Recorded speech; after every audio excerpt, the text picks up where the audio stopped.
নমস্কার বন্ধুরা, আবার চলে এসেছি আপনাদের জন্য একটা সুন্দর বাঙালি প্রিপারেশন নিয়ে। আমি শেফ সুদীপ্ত, আপনাদের সবাইকে স্বাগত জানাই আমার চ্যানেল কুইজিন লাভার্সে।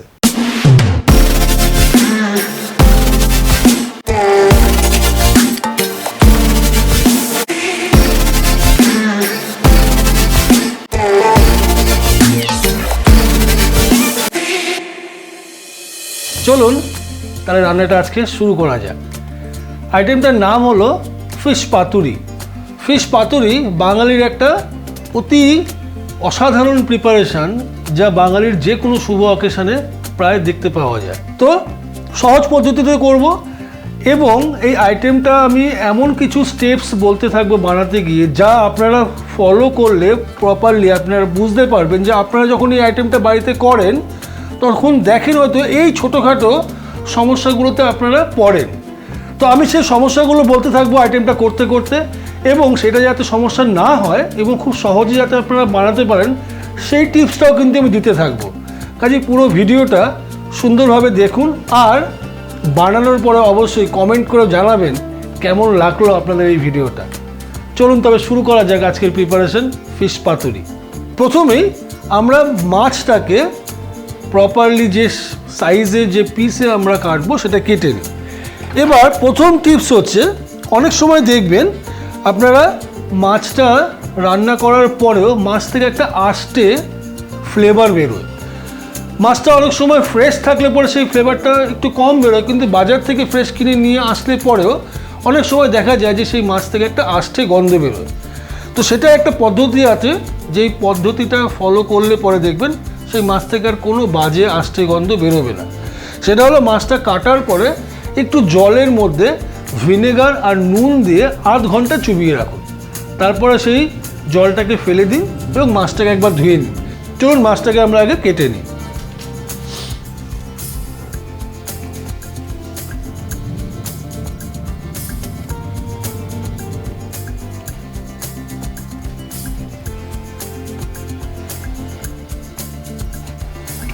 মাছটাকে আমরা আগে কেটে নিলাম।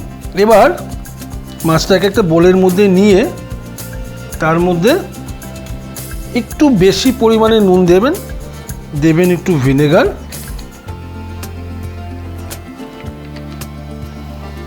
আর দেব একটু জল।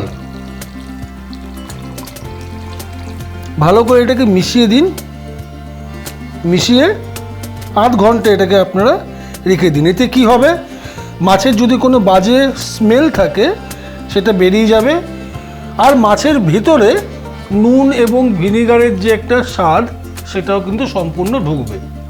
যতক্ষণ মাছটা ফার্স্ট ম্যারিনেশন হচ্ছে ততক্ষণ আমরা প্রথমে কলা পাতাটাকে রোস্ট করে নেব।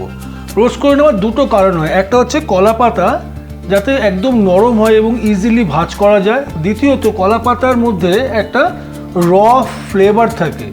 সেই ফ্লেভারটা যদি আমরা রোস্ট না করে নিই তাহলে পরে পাতুরির মাছের যে ফ্লেভারটা সেটার মধ্যে ওই র বানানা ফ্লেভারটা চলে আসবে, তাতে টেস্টটা কিন্তু নষ্ট হয়ে যায়। যদি আপনারা রোস্ট করতে না চান তাহলে একটা পাত্রে বেশি করে জল নিয়ে এটাকে কিন্তু আপনারা ফুটিয়ে বা বয়েল করে নিলে পরেও সেম কাজটা হয়। এইভাবে আপনাদের সব কটা পাতাকে কিন্তু রোস্ট করে নিতে হবে। আর রোস্ট করে নিলে পরে দেখতে পাবেন কলা পাতাটা এরকম নরম হয়ে যাবে, একদম সফট হয়ে যাবে, আর এটা কিন্তু একটা শাইনিং কালার চলে আসবে কলা পাতাটার মধ্যে। তো চলুন আমরা এইভাবে প্রত্যেকটা কলা পাতা রোস্ট করে নিই। আপনারা যদি ডিফারেন্স দেখতে চান এই দুটো কলা পাতাকে পাশাপাশি রেখে দেখতে পাবেন, এটা হচ্ছে রোস্টেড কলা পাতা যেটা একদম সফট এবং একটুখানি লাইট কালার হয়ে গেছে এবং শাইনটা আলাদা হয়ে গেছে, আর এটা হচ্ছে র কলা পাতা। তো আমাদের দুটো স্টেপ হয়ে গেছে, মাছের ফার্স্ট ম্যারিনেশন হয়ে গেছে, কলা পাতা রোস্টিং হয়ে গেছে। এবার আমরা ফিশ পাতুরির মেন ম্যারিনেশনের যে ইনগ্রেডিয়েন্টসগুলো লাগে সেই পেস্টটা বানাবো। এই পেস্টটা বানানোর জন্য আমাদের সর্ষে লাগে। এবার এই সর্ষেটাকে কিন্তু আমাদের অ্যাটলিস্ট 6 থেকে 7 ঘন্টা জলে ভিজিয়ে রাখতে হয়, তারপরে সেটা পেস্ট করলে পরে স্মুথ পেস্ট হয়। বা আপনারা দেখবেন যে আপনারা পেস্ট করেছেন কিন্তু স্মুথ পেস্ট হচ্ছে না, দানা দানা ভাব থেকে যাচ্ছে। বা আপনাদের হঠাৎ করে এখন ইচ্ছা হলো যে আজকে পাতুরি বানিয়ে খাবো, কিন্তু আপনাদের এই ম্যারিনেশনের ইনগ্রেডিয়েন্টগুলো জলে সোক করা নেই, তাহলে কি করবেন? পদ্ধতিটা ফলো করুন। আমি জল ছাড়া প্রথমে পাউডার করে নেব। তো আমরা কী নেব সেই পাউডারটা করতে? প্রথমে নেব আমরা কালো সর্ষে, 4 চামচ নিলাম আমি কালো সর্ষে, আর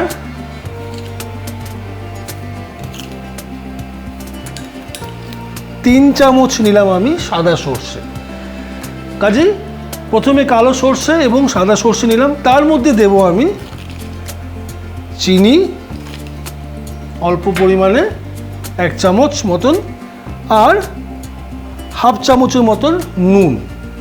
এই 4টে ড্রাই ইনগ্রেডিয়েন্টসকে আমি প্রথমে পাউডার করে নেব, ফাইন পাউডার। যখন আপনারা দেখবেন মিক্সিতে পাউডার ফাইন হয়ে গেছে, তারপরে আমরা কিন্তু এর মধ্যে বাকি ইনগ্রেডিয়েন্টসগুলোকে দিয়ে সুন্দর পেস্ট বানিয়ে নেব। এতে সুবিধা কী হবে, আপনার এই ভিজিয়ে রাখা বা সোক করে রাখার ঝামেলাটাই আপনি এড়িয়ে যেতে পারবেন এবং খুব সহজে আপনি এই আইটেমটা যে কোনো সময় যখন আপনার ইচ্ছা হলো বানিয়ে ফেলতে পারবেন। মনে হয় অর্ডারটা সুন্দর হয়ে গেছে, একবার দেখে নিই। স্মুথ পাউডার হয়ে গেছে। এবার আমরা এর মধ্যে সমস্ত ওয়েট ইনগ্রেডিয়েন্টসগুলো দিয়ে দেব। আর যে ইনগ্রেডিয়েন্টস বা যে রেশিওটা আমি ইউজ করছি, এটা সম্পূর্ণ একটা ট্রেডিশনাল এবং এথনিক বেঙ্গলি রেসিপি এবং আমার সম্পূর্ণ নিজস্ব রেসিপি ফরম্যাট। আপনারা একবার এটা ইউজ করে এই রেসিপিটাকে ফলো করে একবার বানিয়ে দেখুন কেমন লাগে। তো এর মধ্যে আমরা দেব গ্রেটেড কোকোনাট। আমি নারকোল একটু কুড়িয়ে নিয়েছি, মোটামুটি 2 চামচ মতন গ্রেটেড কোকোনাট দিলাম। তাতে সামান্য দেবো একটু হলুদের গুঁড়ো, তাতে দেব টক দই,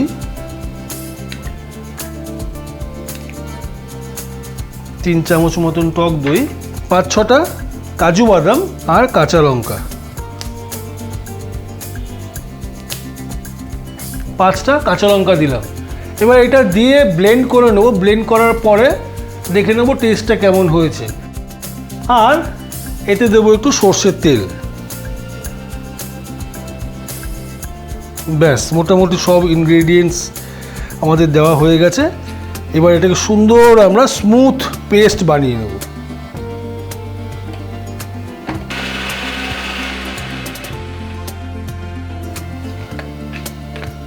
আমার পেস্টটা হয়ে গেছে। আর খেয়াল রাখবেন, পেস্ট করার সময় বিন্দুমাত্র জল দেবেন না। জল ছাড়া পেস্ট বানান, টক দই তার মধ্যে খানিকটা জল রয়েছে এবং সর্ষের তেল দিয়ে বানান। এবং এই পদ্ধতিতে পেস্টটা বানিয়ে আপনারা একবার টেস্ট করে দেখুন এর টেস্টটা কতটা সুন্দর হয়। মাছটাকে আমি এই যে ফার্স্ট ম্যারিনেশন করেছিলাম তার থেকে তুলে নিই এবং জলটাকে চিপে বের করে দেবো। মাছটাকে ভালো করে ওই ম্যারিনেশন থেকে চিপে তুলে নিয়ে একটা অ্যাবজর্বেন্ট পেপার বা ন্যাপকিনের উপরে রেখে আরেকটা ন্যাপকিন দিয়ে একটু হালকা প্রেস করে যতখানি সম্ভব এই যে জল যেটা মাছের মধ্যে রয়েছে সেটাকে বের করে দিতে হবে। দেখুন পুরো বেরিয়ে যাচ্ছে। আমরা যে সর্ষের পেস্টটা বানিয়েছি, যেটা দিয়ে আমরা মাছটাকে ম্যারিনেশন করব, সেটার কনসিস্টেন্সিটা আপনাদের কিন্তু এরকম কনসিস্টেন্সি রাখতে হবে, যাতে এটা ড্রপিং কনসিস্টেন্সি হয়, যাতে খুব পাতলা না হয়। মাছের সাথে মিশিয়ে দেবো।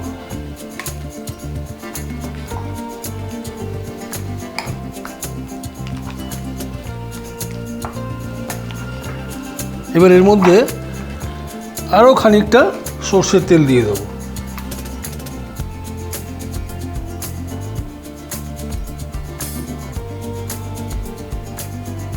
দিয়ে ভালো করে এটাকে মিশিয়ে অ্যাটলিস্ট চেষ্টা করবেন রেফ্রিজারেটরে 1 ঘন্টা এটাকে রেখে দেওয়ার।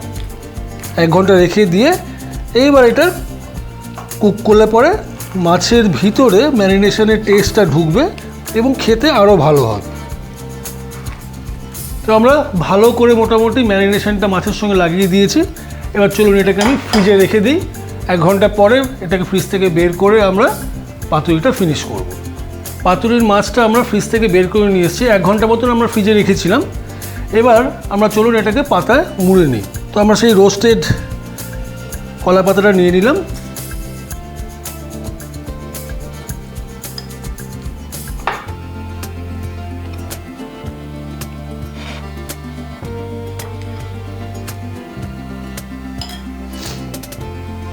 এর মধ্যে একটা কাঁচা লঙ্কা, তারপরে সুন্দর করে এটাকে এভাবে ফোল্ড করে দেবো।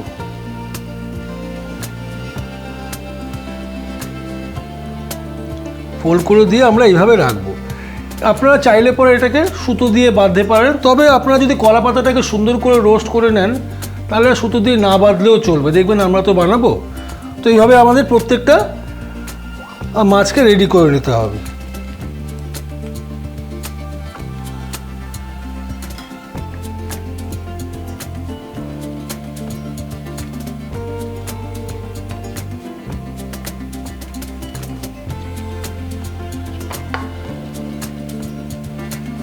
আমরা সবকটা মাছকে একের পর এক সুন্দর করে পাতায় মুড়িয়ে নিলাম। স্টিম করব আমরা ম্যাক্সিমাম 15 থেকে 18 মিনিট, ঘড়ি ধরে 15 থেকে 18 মিনিট সুন্দর করে স্টিম করে নিন। তারপরে সেটাকে বের করে গরম গরম পরিবেশন করুন। কার সাথে করবেন? অবশ্যই সাদা ভাত বা ঘি ভাতের সাথে। আমরা এটাকে স্টিমারের মধ্যে স্টিম করব। ঘরে আপনাদের যে কোনো স্টিমার থাকে, অনেকের ঘরে মোমো স্টিমার থাকে বা ইডলি স্টিমার থাকে, যে কোনো একটা স্টিমার নিন, স্টিমারের মধ্যে মাছটাকে তৈরি করে নিন। বা আপনার ঘরে তো স্টিমারই নেই, কী করবেন? একটা ছোটো সসপ্যান নিন, সসপ্যানের মধ্যে জল নিন, জলটা গরম করুন, আর কোনো ছিদ্রওয়ালা পাত্রের মধ্যে এই মাছগুলোকে রেখে বা কোনো ঝুড়ি টাইপের জিনিসের মধ্যে মাছগুলোকে রেখে সেটাকে ঢেকে দিন, তাহলে পরে সুন্দর তৈরি হয়ে যাবে। মাছগুলোকে এবার আমরা সুন্দর করে স্টিমারের মধ্যে দিয়ে দিই। আমার ঘরে ইডলি স্টিমার ছিল, আমি ইডলি স্টিমারের মধ্যেই মাছটাকে স্টিম করে নিচ্ছি। সব কটা দিয়ে আমি ঢেকে দিই। চলুন 15 থেকে 18 মিনিট একটু ব্রেক নিয়ে আসা যাক। প্রায় 15 মিনিট আমরা মাছটাকে স্টিম করলাম, দেখা যাক কেমন হয়েছে মাছটা।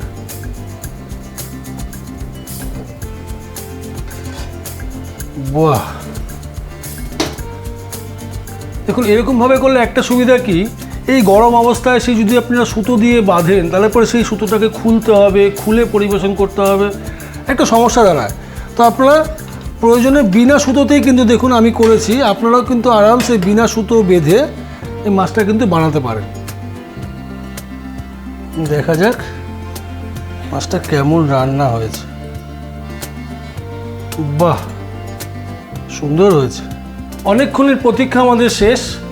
আমাদের লোভনীয় বাঙালির ভীষণ প্রিয় ফিশ পাতুরি আমাদের এখন রেডি। রেডি মানে এবার কিন্তু খাওয়ার পালা। বানান আইটেমটা সবাইকে খাওয়ান। রেসিপিটা ভালো লাগলে পরে লাইক করুন এবং নিজের পরিচিতদের মধ্যে শেয়ার করুন, যাতে সবাই এই রেসিপিটা দেখে সুন্দর আইটেমটা বানায়, এবং কমেন্ট করুন বা লিখুন কোন আইটেম আপনাদের জন্য বানালে পরে আপনারা দেখতে চান। ভালো থাকুন, সুস্থ থাকুন। Happy cooking.